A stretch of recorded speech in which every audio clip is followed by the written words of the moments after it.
Hello everyone. आज हम पढ़ने जा रहे हैं एचएस फर्स्ट ईयर का लॉजिक एंड फिलोसफी का यूनिट 2 का पहला चैप्टर जिसका नाम है टर्म।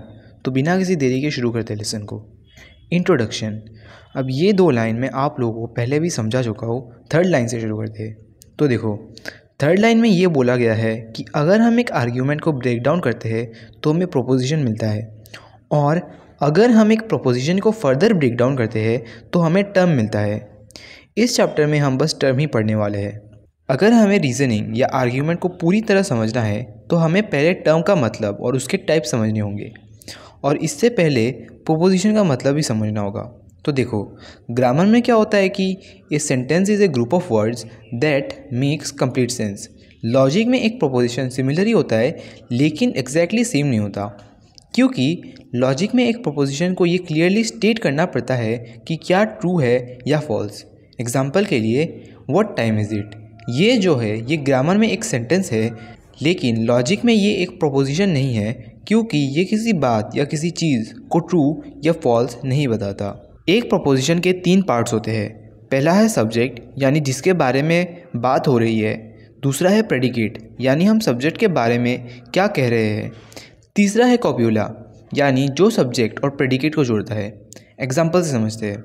राम इज़ ऑनेस्ट, इसमें राम सब्जेक्ट है, ऑनेस्ट प्रेडिकेट है और इज़ कॉप्यूला है।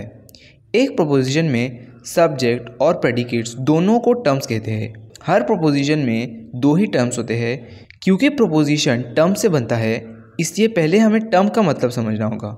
ठीक है, तो समझते हैं टर्म्स को।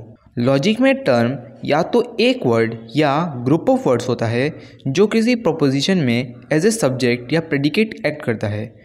इसका मतलब है कि जिस चीज़ के बारे में हम बात कर रहे हैं यानी सब्जेक्ट, और उस चीज़ के बारे में हम क्या बात कर रहे हैं यानी प्रेडिकेट, दोनों ही टर्म्स है।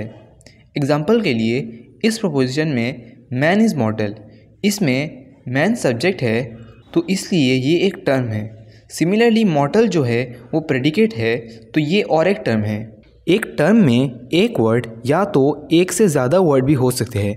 एग्जाम्पल के लिए, इस प्रोपोजिशन में Aristotle is a great logician, इसमें एरिस्टोटल सब्जेक्ट टर्म है जो कि सिर्फ एक वर्ड से ही बना है। दूसरी ओर उसी सेम सेंटेंस में एक ग्रेट लॉजिशियन प्रेडिकेट टर्म है और इसमें 3 वर्ड्स है, जो दिखाता है कि टर्म मल्टी वर्ड फ्रेजेस भी हो सकते हैं। तो इसका ये मतलब है कि एक टर्म एक या ज़्यादा वर्ड से मिलकर बना हो सकता है। ऐसा कोई रूल नहीं है कि वो सिर्फ एक ही वर्ड से बना हो। ये जो वर्ड है टर्म, ये लैटिन वर्ड टर्मिनस से डेराइव किया गया है, जिसका मतलब होता है बाउंड्री। एटिमोलॉजिकली यानी ओरिजिन बेस्ड मीनिंग से लॉजिक में टर्म्स किसी प्रोपोजिशन के 2 एंड्स पर मिलता है, एक शुरुआत में यानी सब्जेक्ट और एक एंडिंग में यानी प्रेडिकेट। अब चलते हैं नेक्स्ट टॉपिक की तरफ, जिसका नाम है वर्ड एंड टर्म।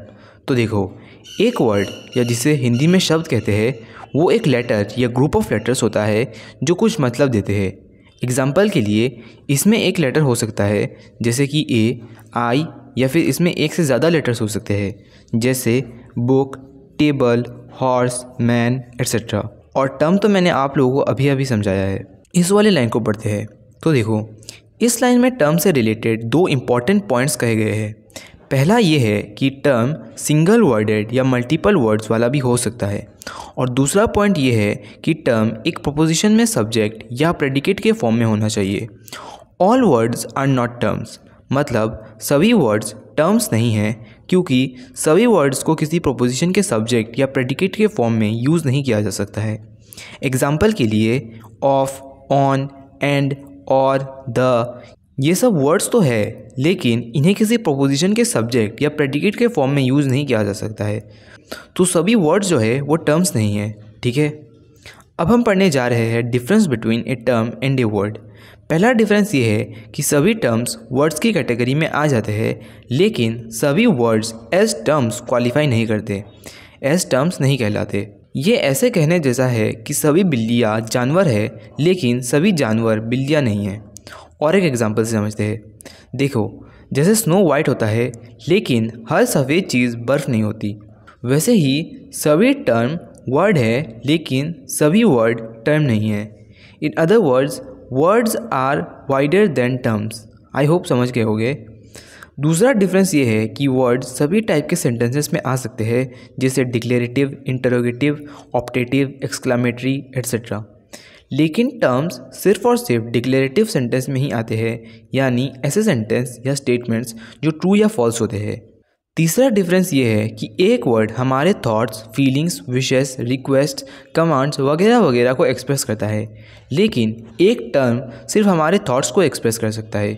ये हमारे फीलिंग्स, विशेस, कमांड्स वगैरह वगैरह को एक्सप्रेस नहीं कर सकता। अब पढ़ते हैं denotation and connotation of a term. Most terms have two meanings, that is quantitative meaning and qualitative meaning. मतलब ज़्यादातर टर्म्स के दो मीनिंग्स होते हैं, quantitative meaning and qualitative meaning. Quantitative meaning का मतलब है किन चीज़ों या कितनी चीज़ों को ये एक टर्म रेफ़र करता है। क्वालिटेटिव मीनिंग का मतलब कौन से क्वालिटीज़ या कैरेक्टरिस्टिक्स ये टर्म दिखाता है। किसी टर्म के क्वांटिटेटिव मीनिंग को उसका डिनोटेशन कहा जाता है और किसी टर्म का क्वालिटेटिव मीनिंग को उसका कॉनोटेशन कहा जाता है।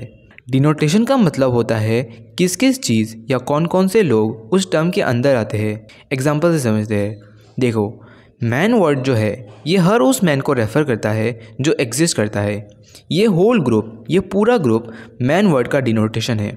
सिमिलरली टर्म ट्रायंगल सभी ट्रायंगल पर अप्लाई होता है, चाहे उनका साइज़ या टाइप कुछ भी हो। लेकिन अगर एक टर्म सिर्फ एक ही चीज़ के लिए यूज़ होता है तो उसका डिनोटेशन एक होता है, वन होता है। जैसे माउंट एवरेस्ट सिर्फ एक ही माउंटेन पीक को रेफ़र करता है।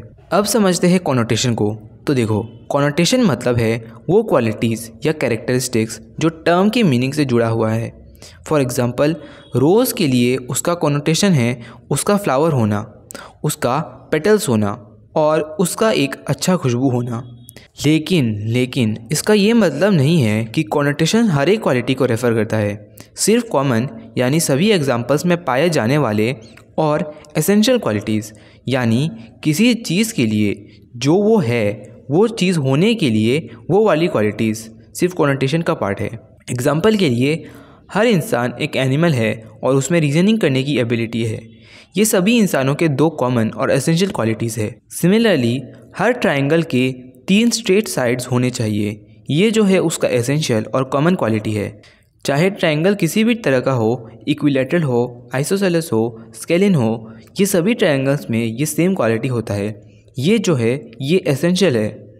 डिनोटेशन यानी number of things refer to and connotation यानी नंबर ऑफ़ क्वालिटीज़, ये दोनों जो है इन्वर्सली रिलेटेड है। अगर आप ज़्यादा क्वालिटीज़ ऐड करते हो तो कम चीज़ें मैच करेंगी। सिमिलरली अगर आप कम क्वालिटीज़ अलाउ करते हो, कम क्वालिटीज़ ऐड करते हो तो ज़्यादा चीज़ें मैच करेंगी। अब इस रिलेशन को 4 तरीक़ों में समझा जा सकता है। पहला है, if denotation increases connotation decreases. मतलब अगर डिनोटेशन इंक्रीज़ होती है तो कॉनोटेशन डिक्रीज़ होती है, यानी ज़्यादा चीज़ों को कवर करने के लिए क्वालिटीज़ कम करनी पड़ती है। The denotation of the term man is all man and it's connotation is animality and rationality. मतलब मैन हर एक इंडिविजुअल आदमी को रेफ़र करता है, यानी उसका डिनोटेशन जो है वो है ऑल मैन, और एक इंसान को इंसान बनाने वाले एसेंशियल क्वालिटीज़ है उसका एनिमैलिटी एंड बीइंग रैशनल, जो कि उसका कॉनोटेशन है। अब हम अगर डिनोटेशन को बढ़ाकर सिर्फ मैन से ऑल एनिमल्स कर दे तो हमारा डिनोटेशन बढ़ जाएगा। कैट्स, डॉग, हॉर्सेस वगैरह को इंक्लूड करने के लिए हमें रैशनैलिटी वर्ड को हटाना होगा, क्योंकि रैशनैलिटी इन सभी जानवरों में नहीं पाई जाती। जो कॉमन एसेंशियल क्वालिटी बचती है वो है एनिमैलिटी, इसलिए कॉनोटेशन जो है घट जाता है। दूसरा है, if denotation decreases connotation increases. मतलब अगर डिनोटेशन डिक्रीज़ होती है तो कॉनोटेशन इंक्रीज़ होती है। अगर मैन से डिसऑनेस्ट मैन को हटा दे तो जो बचेगा वो ऑनेस्ट मैन का छोटा ग्रुप होगा। इसलिए अब denotation is equal to all honest man. On the other hand the connotation will increase and will consist of animality, rationality and honesty.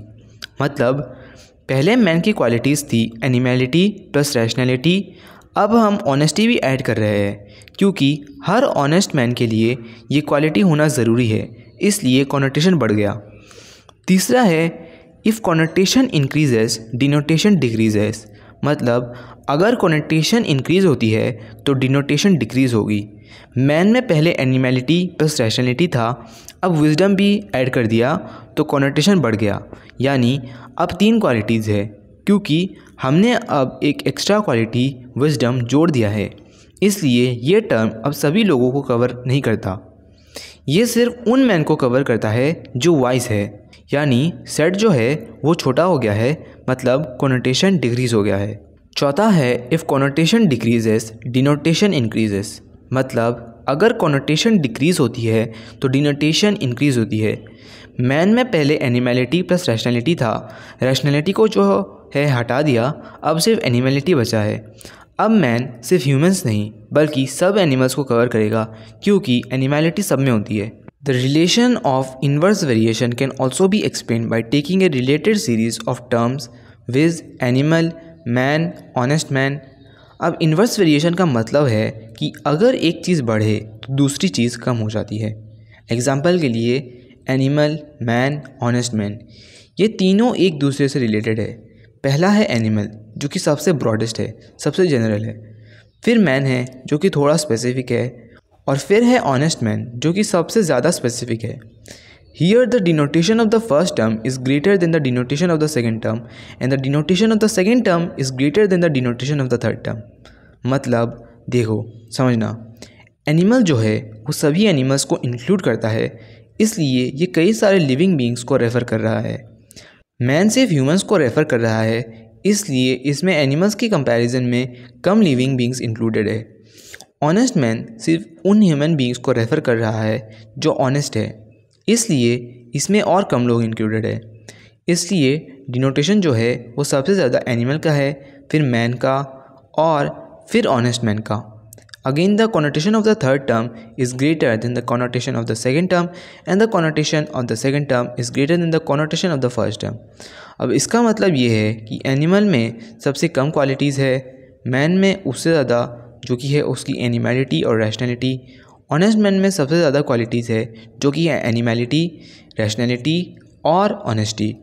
इसलिए कॉनोटेशन जो है वो सबसे ज़्यादा ऑनेस्ट मैन का है, फिर मैन और फिर एनिमल में। Now if we proceed from the first term to the third term we find the denotation gradually decreases but connotation gradually increases.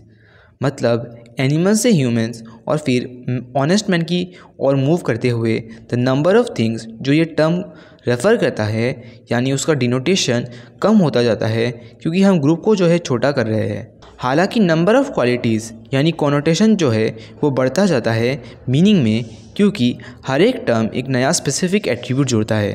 Again if we proceed from the third term to the first term we find that connotation gradually decreases but denotation gradually increases. मतलब अब अगर हम opposite direction में जाते हैं, यानी honest man से man, फिर मैन से एनिमल, तो जो नंबर ऑफ़ क्वालिटीज़ है वो कम होती जाती है क्योंकि हम स्पेसिफिक एट्रीब्यूट्स जैसे ऑनेस्टी, रैशनैलिटी को हटा रहे हैं। लेकिन जिन जिन चीज़ों को ये टर्म रेफ़र करता है यानी डिनोटेशन, वो बढ़ता जा रहा है क्योंकि हम हर ग्रुप में और लोगों को इंक्लूड करते जा रहे हैं। However the rule of inverse variation has certain limitations. मतलब इन्वर्स वेरिएशन का जो रूल है वो हर जगह अप्लाई नहीं होता, वो यूनिवर्सल नहीं है। इसके कुछ रूल्स और कंडीशंस होते हैं और कुछ केसेस में तो ये काम ही नहीं करता। अब समझते हैं इन लिमिटेशंस को। पहला लिमिटेशन ये है कि ये रूल सिर्फ तब काम करता है जब डिनोटेशन या कॉनोटेशन बदलने से एक कम्प्लीटली न्यू टर्म बन जाए।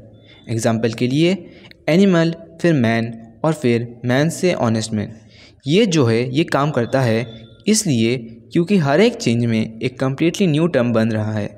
लेकिन अगर आप सिर्फ मैन के बारे में सोचते हैं और उसे अपने मन में अलग अलग नाम दिए बिना और क्वालिटीज़ ऐड करते जा रहे हैं तो ये रूल जो है वो वहाँ अप्लाई नहीं होता क्योंकि जो टर्म है खुद नहीं बदला। ठीक है। दूसरा पॉइंट ये है कि डिनोटेशन और कॉनोटेशन का रिलेशन किसी इंसान की नॉलेज पर डिपेंड नहीं करता। अगर आपकी नॉलेज बढ़ गई या कम हो गई इसका मतलब ये नहीं है कि टर्म का असली मतलब या कवरेज चेंज हो गया। एग्जाम्पल के लिए भले ही आप ये नहीं जानते हो कि व्हेल मैमल्स है, फिर भी व्हेल मैमल्स की डिनोटेशन में इंक्लूडेड है। तीसरा पॉइंट ये है कि इस रूल को जो है हमें मैथ्स की तरह नंबर्स में नहीं सोचना है, इसमें कोई एग्जैक्ट फार्मूला या रेशियो नहीं होता जिससे हम डिनोटेशन और कॉनोटेशन इंक्रीज और डिक्रीज कर सके। ये जो है सिर्फ एक जनरल रूल है, कोई नंबर्स का गेम नहीं है इसमें, ठीक है। चौथा और लास्ट पॉइंट ये है कि ये इन्वर्स वेरिएशन वाला रूल एक सिंगल टर्म पर अप्लाई नहीं होता। आपको कम से कम 2 या उससे ज़्यादा ऐसे रिलेटेड टर्म्स की ज़रूरत है जिनके meaning step by step change होती हो, जैसे एनिमल, फिर मैन और फिर ऑनेस्ट मैन। तो आई होप कि आप लोगों को यहाँ तक अच्छे से समझ आ गया होगा। चलते हैं नेक्स्ट टॉपिक की तरफ। तो हमारा नेक्स्ट टॉपिक है क्लासिफिकेशन ऑफ टर्म्स। देखो, डिफरेंट प्रिंसिपल्स के अकॉर्डिंग टर्म्स को डिफरेंट कैटेगरीज में क्लासीफाई किया गया है। अब हम 3 इंपॉर्टेंट टाइप्स पढ़ने वाले हैं। पहला है सिंगुलर और जनरल टर्म्स। शुरू करते हैं सिंगुलर टर्म से। तो देखो, अगर कोई टर्म सिर्फ एक स्पेसिफिक ऑब्जेक्ट की ओर पॉइंट करता है, एक स्पेसिफिक ऑब्जेक्ट को डिनोट करता है, तो उसे सिंगुलर टर्म कहते हैं। वो ऑब्जेक्ट कोई पर्सन, प्लेस यानी जगह, थिंग या इवेंट भी हो सकता है। एग्जाम्पल्स खुद से पढ़ लेना। अब सिंगुलर टर्म भी 2 तरह के होते हैं, significant singular term and non significant singular term. पहले जान लेते हैं कि सिग्निफिकेंट सिंगुलर टर्म क्या होता है। तो देखो, अगर कोई टर्म किसी ऑब्जेक्ट की पहचान उसके किसी स्पेशल क्वालिटी या एट्रीब्यूट का मेंशन करके करता है तो उसे सिग्निफिकेंट सिंगुलर टर्म कहा जाता है। और एक बार समझाता हूँ। देखो, जो टर्म एक चीज़ का नाम उसकी स्पेशल क्वालिटी से बताता है वो सिग्निफिकेंट सिंगुलर टर्म है। एग्जाम्पल के लिए the highest mountain in the world. अब ये सिग्निफिकेंट इसलिए है क्योंकि सिर्फ एक ही माउंटेन में हाईएस्ट होने की क्वालिटी है। It is a significant singular term because it refers to a particular mountain on account of its possessing the attribute of being highest. मतलब ये एक सिग्निफिकेंट सिंगुलर टर्म है क्योंकि ये किसी पर्टिकुलर माउंटेन को रेफ़र कर रहा है क्योंकि इसमें सबसे हाईएस्ट होने का एट्रीब्यूट है, क्वालिटी है। Similarly the present prime minister of India, ये जो है ये एक स्पेसिफिक पर्सन को रेफ़र कर रहा है क्योंकि जो वो यूनिक पोजीशन होल्ड करते हैं।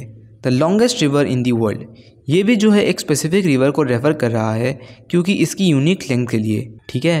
अब एक नॉन सिग्निफिकेंट सिंगुलर टर्म वो है जो किसी एक चीज़ को रेफ़र करता है बिना उसके किसी स्पेसिफिक क्वालिटी या एट्रीब्यूट को रेफ़र किए। फिर से समझाता हूँ। देखो, ये टाइप जो है ये सिर्फ ऑब्जेक्ट के स्पेशल क्वालिटीज़ के बारे में कुछ भी बिना बताए सिर्फ उसका नाम बताता है। एग्जाम्पल के लिए गुवाहाटी, जो कि सिर्फ एक सिटी का नाम है, उसका कोई क्वालिटी मेंशन नहीं है। राम, जो कि सिर्फ एक आदमी का नाम है, कोई क्वालिटी मेंशन नहीं है। लंदन, सिर्फ जगह का नाम मेंशनड है। ये सब नॉन सिग्निफिकेंट है क्योंकि नाम से कोई स्पेसिफिक क्वालिटी नहीं पता चलता है। अब समझते हैं जनरल टर्म को। तो देखो, एक जनरल टर्म वो वर्ड है जो एक साथ कई चीज़ों को रेफ़र करता है एज लॉन्ग एज, बशर्ते कि उन चीज़ों में कुछ इंपॉर्टेंट क्वालिटीज़ सेम हो, समान हो। फिर से समझाता हूँ। देखो, जनरल टर्म वो होता है जो एक जैसे क्वालिटीज़ वाले बहुत सारे ऑब्जेक्ट्स को एक साथ बताता है, एक ही साथ रेफ़र करता है। एग्जाम्पल के लिए मैन वर्ड जो है ये सभी ह्यूमन बींग्स पर अप्लाई होता है क्योंकि उनमें कुछ सर्टेन क्वालिटीज़ है जैसे animality, rationality etcetera. A general term stands for a class, मतलब एक जनरल टर्म सिर्फ एक ही चीज़ की ओर पॉइंट नहीं करता, एक चीज़ को रेफ़र नहीं करता, ये एक एंटायर कैटेगरी या ग्रुप को रिप्रेजेंट करता है, रेफ़र करता है। एग्जाम्पल के लिए मैन, ये जो है सारे ह्यूमन बींग्स को रेफ़र कर रहा है। बुक, ये जो है सारे बुक्स को रेफ़र कर रहा है। टेबल, ये जो है सारे टेबल्स को रिप्रेजेंट कर रहा है। तो आई होप कि आप लोगों को यहाँ तक अच्छे से समझ आ गया होगा।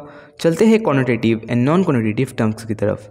तो देखो, अगर कोई टर्म ये दिखाता है कि वो किस ग्रुप ऑफ ऑब्जेक्ट को रेफ़र कर रहा है, यानी उसका डिनोटेशन है, और साथ ही उस ग्रुप में कौन सी सिमिलर क्वालिटीज़ या एट्रीब्यूट्स है, यानी उसका कॉनोटेशन है, तो उसे कॉनोटेटिव टर्म्स कहते हैं। एग्जाम्पल के लिए मैन टर्म जो है, मैन ये सभी इंसानों को रेफ़र करता है और ये एनिमैलिटी और रैशनैलिटी जैसी क्वालिटीज़ को भी सजेस्ट करता है, जो कि दोनों कॉनोटेशन और डिनोटेशन है। In other words, a connotative term denotes things as well as connotes attributes. मतलब सिंपल वर्ड्स में एक कॉनोटेटिव टर्म 2 काम करता है। पहला है वो चीज़ों को डिनोट करता है, यानी चीज़ों को पॉइंट आउट करता है, और एट्रीब्यूट्स को भी कॉनोट करता है, यानी चीज़ों के क्वालिटीज़ को पॉइंट आउट करता है।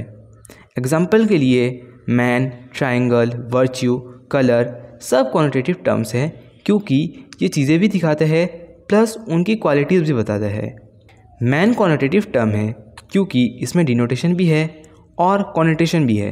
अब टर्म वर्च्यू जो है, जिसको हिंदी में सद्गुण कहते हैं, ये भी जो है एक कॉनोटेटिव टर्म है, क्योंकि ये डिफरेंट काइंड्स ऑफ वर्च्यू जैसे करेज, ट्रूथफुलनेस, काइंडनेस एट्सेट्रा को रेफ़र करता है, जो कि है इसका डिनोटेशन। और इन सभी में एक कॉमन चीज़ है जो कि है गुडनेस, अच्छाई, जो कि इसका है कॉनोटेशन। अब समझते हैं नॉन कॉनोटेटिव टर्म्स को। तो देखो, अगर कोई टर्म सिर्फ ऑब्जेक्ट्स को डिनोट करता है या सिर्फ क्वालिटीज़ को कॉनोट करता है लेकिन दोनों को एक साथ नहीं करता, तो उसे नॉन कॉनोटेटिव टर्म्स कहते हैं। एग्जाम्पल के लिए जॉन और ग्वाटी, ये दोनों जो है बस एक पर्सन और जगह को डिनोट करता है, कोई जो है क्वालिटीज़ को कॉनोट नहीं करता। और एक एग्जाम्पल वाइटनेस और ऑनेस्टी, ये जो है क्वालिटीज़ दिखाते हैं लेकिन कोई पर्टिकुलर ऑब्जेक्ट्स नहीं। जॉन जो है ये नॉन कॉनोटेटिव है क्योंकि वो सिर्फ एक इंसान को पॉइंट करता है, यानी उसका डिनोटेशन, लेकिन उसके क्वालिटीज़ नहीं बताता।